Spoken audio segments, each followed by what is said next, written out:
Viewers, welcome to my channel Lipi's kitchen. আশা করছি আমার আজকের এই সুপার ক্রিস্পি দারুণ টেস্টি মুচমুচে আলু স্ন্যাক্সের রেসিপিটি আপনাদের ভীষণ ভালো লাগবে। আমার চ্যানেল এখনও না সাবস্ক্রাইব করা থাকলে চ্যানেলটি সাবস্ক্রাইব করার অনুরোধ রইল। এখানে আমি 4টে মাঝারি সাইজের আলুর খোসা ছাড়িয়ে নিয়ে তারপর ধুয়ে এভাবে পাতলা পাতলা স্লাইস করে কেটে নিচ্ছি। আলু চিপস যেভাবে তৈরি করি ঠিক ততটা পাতলা না হলেও বেশ পাতলা করে কেটে নিয়েছি। এবার সমস্ত আলুর স্লাইসগুলো একটি বোলের মধ্যে রেখে বেশ কিছুটা জল দিয়ে ভালো করে আলু স্লাইসগুলো ধুয়ে নেব, যাতে করে আলুতে থাকা স্টার্চ সুন্দর ধোয়া হয়ে যায়। আর তারপর ধুয়ে নেওয়া আলুকে আমি নিয়ে নিচ্ছি একটি বড় ছাঁকনির মধ্যে, যাতে করে আলুর এক্সট্রা জলটা ঝরে যায়। এই অবস্থায় 2-3 মিনিট পাখার হাওয়ায় রেখে দিলে আলুর গায়ে লেগে থাকা জল সুন্দর শুকিয়ে যাবে। আর তারপর এই স্লাইস করা আলুকে আমি একটি প্লাস্টিকের ব্যাগের মধ্যে ভরে নিচ্ছি। সমস্ত আলু প্লাস্টিকের একটি ব্যাগের মধ্যে ভরে নিয়ে এখানে এখন কিছু উপকরণ মিশিয়ে দেব। দিয়ে দিচ্ছি পরিমাণ মতো লবণ, আর দিয়ে দিচ্ছি 1/2 চামচ চিলি ফ্লেক্স। এছাড়াও দিয়ে দিচ্ছি 1/2 চামচ লাল লঙ্কার গুঁড়ো। মিশিয়ে দিচ্ছি 1/2 চামচ জোয়ান, এতে করে দুর্দান্ত সুন্দর একটা ফ্লেভার তৈরি হয়। আর দিচ্ছি 1 চামচ কসুরি মেথি। কসুরি মেথিকে ড্রাই রোস্ট করে একটু গুঁড়ো করে মিশিয়ে দিলাম। এখানে আমি নিয়েছি একটি প্রসেসড চিজের কিউব।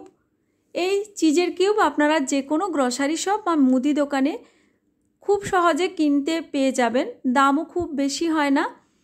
এটাকে এখানে আমি গ্রেট করে অ্যাড করে দিচ্ছি। তবে আপনারা চাইলে চিজ ছাড়াও এই স্ন্যাক্সটি বানিয়ে ফেলতে পারেন। সেক্ষেত্রে চিজের পরিবর্তে সামান্য পরিমাণে একটু বাটার অ্যাড করতে পারেন। এবার ভালো করে প্লাস্টিকের ব্যাগের এক পাশের মুখটা চেপে ধরে ভালো করে হাত দিয়ে ঘষে ঘষে সমস্ত কিছুকে এভাবে মিশিয়ে নেব। দেখতেই পাচ্ছেন কিভাবে আমি মিশিয়ে নিয়েছি। এভাবে মেশানো হলে এবার এখানে অ্যাড করে দেব প্রায় 3 থেকে 4 টেবিল চামচ পরিমাণ কর্নফ্লাওয়ার। মোটামুটি যতগুলো আলু মাঝারি সাইজের দেবেন তত টেবিল চামচ কর্নফ্লাওয়ার দিতে হবে। কর্নফ্লাওয়ার দিয়ে দিলাম 4 টেবিল চামচ, দিয়ে একই রকমভাবে আবার ভালো করে মিশিয়ে নেব। কর্নফ্লাওয়ার দিলে এই স্ন্যাক্সটি ভীষণ মুচমুচে তৈরি হবে। আর সঙ্গে সঙ্গে কর্নফ্লাওয়ার দিলে যে কোনো স্ন্যাক্স ভেজে নেওয়ার জন্য তেল বেশি প্রয়োজন হয় না, কম তেলেই এটি তৈরি হয়ে যাবে।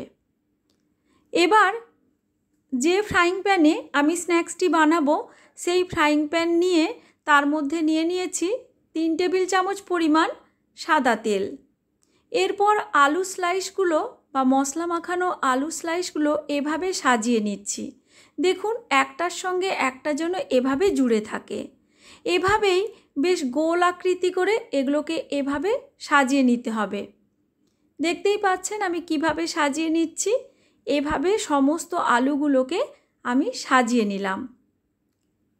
এরপর ফ্লেম অন করে রান্না করব।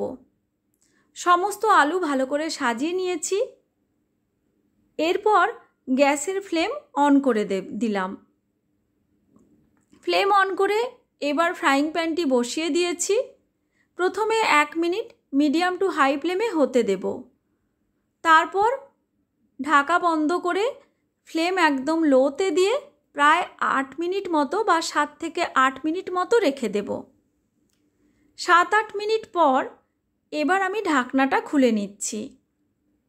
নিচ থেকে এটা কিন্তু সুন্দর রং ধরে গেছে। এবার আমি পাল্টে দিচ্ছি। নিচ থেকে সুন্দর সেটও হয়ে গেছে। দেখুন পাল্টে দিয়ে একটু ভালো করে এভাবে চেপে চেপে ভাজা করে নেব।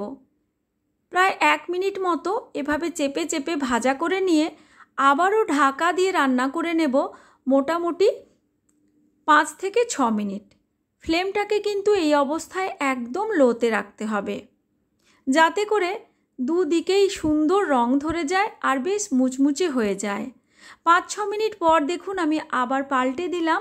দেখুন এদিকেও সুন্দর রং ধরে গেছে আর কতটা ক্রিস্পি তৈরি হয়েছে। এবার আমি স্ন্যাক্সটি নামিয়ে নিলাম। দেখতেই পেলেন কত সহজে স্ন্যাক্সটি তৈরি হয়ে গেল। দেখতে এটা যতটা সুন্দর হয়েছে, খেতেও কিন্তু দুর্দান্ত হয়। কত সহজে আমরা এরকম একটি আলু দিয়ে স্ন্যাক্স বানিয়ে ফেলতে পারি। বাচ্চারা খেতে বিশেষ করে ভীষণ পছন্দ করে। আশা করছি আমার আজকের এই সুপার ক্রিস্পি দারুণ টেস্টি আলু স্ন্যাক্সের রেসিপি আপনাদের ভালো লেগেছে। ভালো লাগলে লাইক, শেয়ার ও কমেন্ট করার অনুরোধ রইল। Thanks for watching my video.